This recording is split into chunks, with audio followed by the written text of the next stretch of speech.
ভয়াবহ বন্যার কবলে পড়েছে বাংলাদেশের পূর্বাঞ্চল।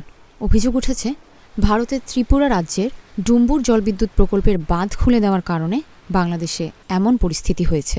ভারতীয় সংবাদ মাধ্যমগুলোতেও ভারতের বাঁধ খুলে দেওয়ার খবর প্রকাশিত হয়েছে।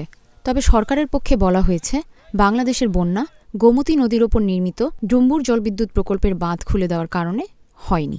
আজ বৃহস্পতিবার দেশটির পররাষ্ট্র মন্ত্রণালয়ের পক্ষ থেকে দেওয়া এক বিবৃতিতে এ তথ্য জানানো হয়।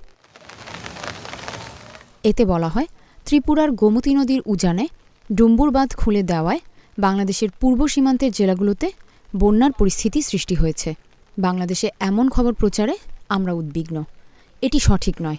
আমরা উল্লেখ করতে চাই, ভারত ও বাংলাদেশের মধ্য দিয়ে প্রবাহিত গোমতী নদীর ক্যাচমেন্ট এলাকায় গত কয়েকদিন ধরে এই বছরের সবচেয়ে বেশি বৃষ্টিপাত হয়েছে। বাংলাদেশে বন্যা মূলত বাঁধের নিচের দিকের এই বৃহৎ ক্যাচমেন্টের পানির কারণে।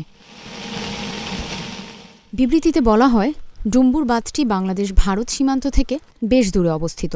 বাংলাদেশ থেকে এটি প্রায় ১২০ কিলোমিটার দূরে উজানে অবস্থিত। এটি একটি কম উচ্চতার বাঁধ যা বিদ্যুৎ উৎপন্ন করে। এখান থেকে বাংলাদেশও ৪০ মেগাওয়াট বিদ্যুৎ পায়।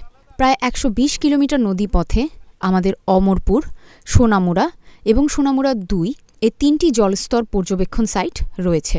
বাংলাদেশ সীমান্তবর্তী সমগ্র ত্রিপুরা ও পার্শ্ববর্তী জেলাগুলোতে গত ২১ আগস্ট থেকে ভারী বর্ষণ অব্যাহত রয়েছে। ভারী প্রবাহের ক্ষেত্রে বাঁধগুলোতে স্বয়ংক্রিয় রিলিজ পরিলক্ষিত হয়েছে।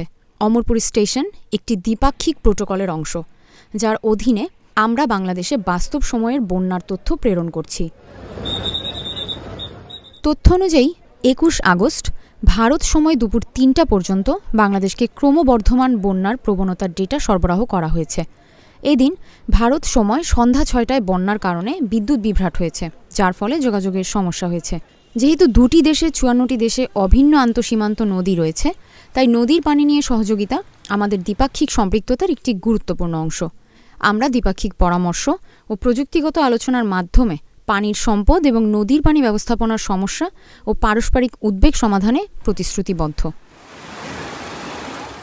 এর আগে বুধবারই ভারতীয় একাধিক সংবাদ মাধ্যমে ত্রিপুরায় কয়েকদিনের টানা বৃষ্টিতে ভয়াবহ বন্যা পরিস্থিতির খবর দেওয়া হয়। এতে বলা হয়, সতর্কতা জারি করা হয়েছে গোমতী নদীর তীরবর্তী বাসিন্দাদের জন্য। ভারী বৃষ্টিপাতের ফলে ডুম্বুর জলাশয়ের পানি বৃদ্ধি পাওয়ার ফলে খুলে দেওয়া হয়েছে বাঁধের গেট।